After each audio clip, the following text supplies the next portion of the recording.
Hi friends, welcome to என் வீடு தான் என் சந்தோஷம். இன்னைக்கு நம்ம காலிஃப்ளவர் 65 எப்படி செய்கிறதுன்னு பார்க்கலாம். அதுக்கு முன்னாடி நம்ம சேனலை சப்ஸ்கிரைப் பண்ணாதவங்க மறக்காமல் சப்ஸ்கிரைப் பண்ணிக்கோங்க. வாங்க ரொம்ப ஈஸியாகவும் ரொம்ப டேஸ்ட்டாகவும் செய்யக்கூடிய காலிஃப்ளவர் 65 எப்படி செய்கிறதுன்னு பார்க்கலாம். நான் காலிஃப்ளவரை இந்த மாதிரி பொடிசாக வெட்டி நல்லா சுடுதண்ணியில் போட்டு அலசி வச்சுருக்கேன். அடுத்தது இதில் என்னென்ன மசாலாலாம் சேர்க்கணுமோ அதை சேர்த்துக்கலாம். ஃபஸ்ட்டு நான் ஒரு முட்டை ஒன்று உடச்சி ஊற்றிக்கிறேன். ஒரு முட்டை ஊற்றிக்கிட்டால் போதும். ஒரு காலிஃப்ளவருக்கு ஒரு முட்டை ஊற்றினா போதும். நம்ம போடுற மசாலாலாம் அந்த காலிஃப்ளவரில் நல்லா ஒட்டி வரும். அதனால தான் முட்டை ஊற்றுறது. முட்டை சேர்க்காதவங்க ஒரு ஸ்பூன் கடலை மாவு சேர்த்துக்கணும். நம்ம இப்போ நார்மலாக ஒரு ஸ்பூன் கடலை மாவு சேர்க்குறோம் அப்படின்னா முட்டை சேர்க்கல அப்படின்னா 2 ஸ்பூன் கடலை மாவாக சேர்த்துக்கலாம். அப்போயும் அந்த கோட்டிங் நல்லா காலிஃப்ளவரோட ஒட்டி வரும். அடுத்து நான் 1 ஸ்பூன் அளவுக்கு உப்பு போட்டுக்கிறேன். 1 ஸ்பூன் அளவுக்கு இஞ்சி பூண்டு பேஸ்ட்டு சேர்த்துக்கிறேன். 1/2 ஸ்பூன் கரம் மசாலா தூள், 1 ஸ்பூனு மிளகாத்தூள் சேர்த்துக்கலாம்.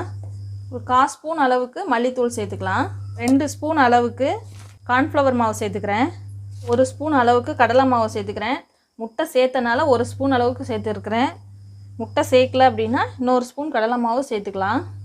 1 ஸ்பூன் அளவுக்கு அரிசி மாவு சேர்த்துக்கிறேன். அப்போ தான் அந்த மொறுமொறுப்பு கிடைக்கும். இப்போ இதை நம்ம நல்லா மிக்ஸ் பண்ணிக்கலாம். தண்ணியெலாம் ஊற்றாமல் நல்லா இதை அந்த முட்டையில் உள்ள ஈரத்துலேயே நல்லா பரட்டிக்கலாம். தண்ணி பத்தலை அப்படின்னா லைட்டாக தெளிச்சிக்கலாமே தவிர ஆனால் ஊற்றி பிசைய வேணாம். நான் காலிஃப்ளவரை நல்லா பரட்டிட்டேன். தண்ணிலாம் எதுவுமே ஊற்றவே இல்லை. அந்த முட்டையும் அந்த இஞ்சி பூண்டு பேஸ்ட்டில் உள்ள ஈரத்துலேயே நல்லா பரட்டி எடுத்தாச்சு. இது ஊற வைக்க வேண்டிய அவசியம் இல்லை. அப்படியே உடனே பரட்டி அப்படியே உடனே பொரிச்சு எடுத்துடலாம். அடுத்தது இப்போ காலிஃப்ளவர் பொரிச்சு எடுக்கிறதுக்கு தேவையான அளவுக்கு எண்ணெய் ஊற்றிருக்கேன். எண்ணெய் நல்லா காஞ்சிருச்சு. இப்போ நம்ம பரட்டி வச்சுருக்க அந்த மசாலாவில் பரட்டி வச்சுருக்க காலிஃப்ளவரை அப்படியே எண்ணெயில் போடலாம். அப்படியே கட்டியாக போடாமல் இப்படி பக்கடாக்கு போடுற மாதிரி இப்படி போடணும். அப்படியே போட்டோம்னா ஒன்றோட நின்றுக்கும்.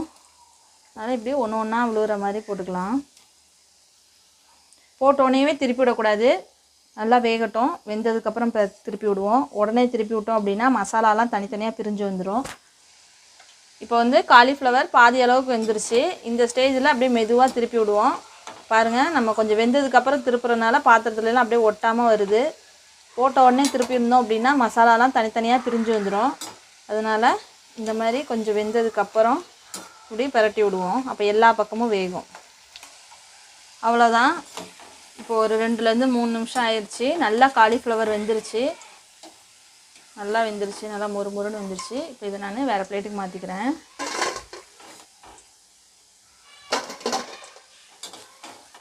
நான் வேறு பிளேட்டுக்கு மாற்றிட்டேன்.